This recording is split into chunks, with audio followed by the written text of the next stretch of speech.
Breaking news. নবম জাতীয় বেতন স্কেল বাস্তবায়ন নিয়ে আজ নতুন করে শুরু হয়েছে বড় আলোচনা। আর্থিক সক্ষমতা, নির্বাচন প্রস্তুতি এবং বাস্তবায়নের সময়সীমা সবকিছু মিলিয়ে পরিস্থিতি এখন অত্যন্ত সংবেদনশীল। সরকারি চাকরিজীবীদের জন্য নবম জাতীয় বেতন কাঠামো বাস্তবায়নের পথে যে গুরুত্বপূর্ণ চ্যালেঞ্জগুলো সামনে এসেছে তা নিয়ে সরকারের নীতি নির্ধারণী মহলে আলোচনা এখন প্রকাশ্য।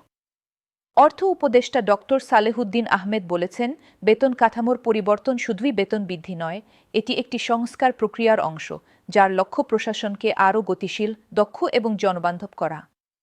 তবে তিনি একই সঙ্গে স্পষ্ট করে দিয়েছেন, এটি বাস্তবায়ন করতে হবে রাষ্ট্রের আর্থিক সক্ষমতা এবং সামগ্রিক ভারসাম্য বজায় রেখে।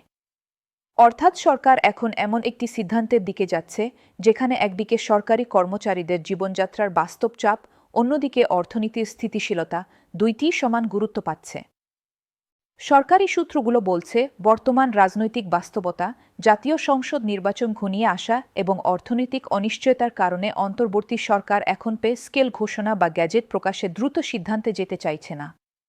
তবে পে কমিশনকে কার্যক্রম চালিয়ে যাওয়ার নির্দেশনা দেওয়া হয়েছে, যাতে ভবিষ্যতে নির্বাচিত সরকার দ্রুত সিদ্ধান্ত নিতে পারে। অর্থ মন্ত্রণালয়ের ঘনিষ্ঠ সূত্র জানা, কমিশন গঠন করা হয়েছে ঠিকই, কিন্তু আর্থিক ও রাজনৈতিক বাস্তবতার কারণে ঘোষণা কিছুটা বিলম্বিত হতে যাচ্ছে। এখানে প্রথম যে বড় কারণটি সামনে এসেছে সেটি হল নির্বাচন।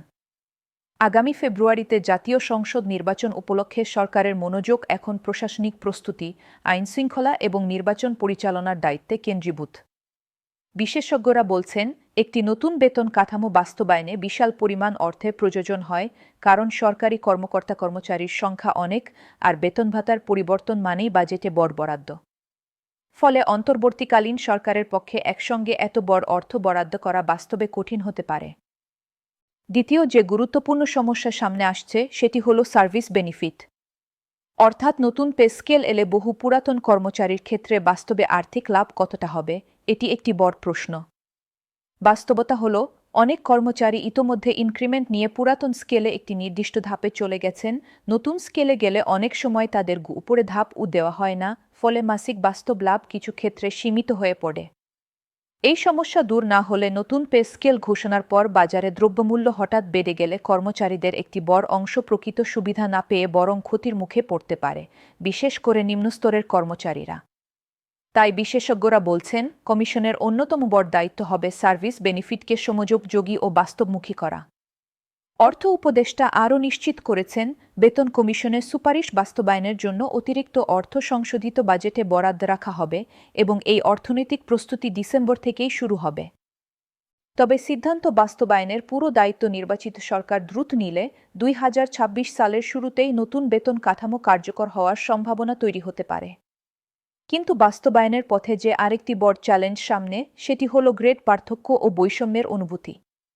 নবম বেতন স্কেলে নিচের গ্রেডের বৃদ্ধি যদি একভাবে আর মাঝারি গ্রেডের বৃদ্ধি আরেকভাবে হয়, তাহলে মধ্যম গ্রেডের কর্মচারীরা মনে করতে পারেন তাদের বৃদ্ধি তুলনামূলকভাবে কম। আবার উচ্চ গ্রেডের দৃষ্টিকোণ থেকে বলা হয়, দক্ষ জনবল ধরে রাখতে হলে নীতি নির্ধারণী পর্যায়ের কাঠামো যথাযথ রাখতে হবে। এই দুই দৃষ্টিভঙ্গির মধ্যে ভারসাম্য আনা সহজ নয়। পাশাপাশি বার্ষিক ইনক্রিমেন্ট হারও গুরুত্বপূর্ণ, কারণ ইনক্রিমেন্ট যথাযথ না হলে কয়েক বছর পর আবার মূল্যস্ফীতির সঙ্গে বেতন তাল মেলাতে পারবে না। অর্থ মন্ত্রণালয় বলছে, বেতন বৃদ্ধির পাশাপাশি ভাতা বৃদ্ধিও বড় চাপ তৈরি করবে। বাড়ি ভাড়া, চিকিৎসা, শিক্ষা এবং যাতায়াত, এসব ভাতায় উল্লেখযোগ্য বৃদ্ধি হলে হাজার হাজার কোটি টাকা অতিরিক্ত ব্যয় হতে পারে। অন্যদিকে কর্মচারী সংগঠনগুলো বলছে, এই ব্যয়কে খরচ না, বরং বিনিয়োগ হিসেবে দেখা উচিত, কারণ সরকারি চাকরিজীবীদের ক্রয়ক্ষমতা বাড়লে বাজারে চাহিদা বাড়বে, ব্যবসা-বাণিজ্য সম্প্রসারিত হবে এবং অর্থনৈতিক কর্মকাণ্ড চাঙ্গা হবে। সব দিক বিবেচনায় বাস্তবতা হল, নবম জাতীয় বেতন স্কেল বাস্তবায়নের জন্য দরকার আর্থিক ব্যবস্থাপনা, সমযোপযোগী পরিকল্পনা এবং সমন্বিত সিদ্ধান্ত, যাতে একদিকে কর্মচারীদের জীবনমান উন্নত হয়, অন্যদিকে রাষ্ট্রের আর্থিক স্থিতিশীলতাও নষ্ট না হয়। পরিস্থিতি এখন সিদ্ধান্তের মোডে, সবার চোখ নীতি নির্ধারকদের দিকে, কারণ এই সিদ্ধান্ত শুধু সরকারি চাকরিজীবীদের নয়, দেশের সামগ্রিক অর্থনৈতিক বাস্তবতার সঙ্গেও জড়িত।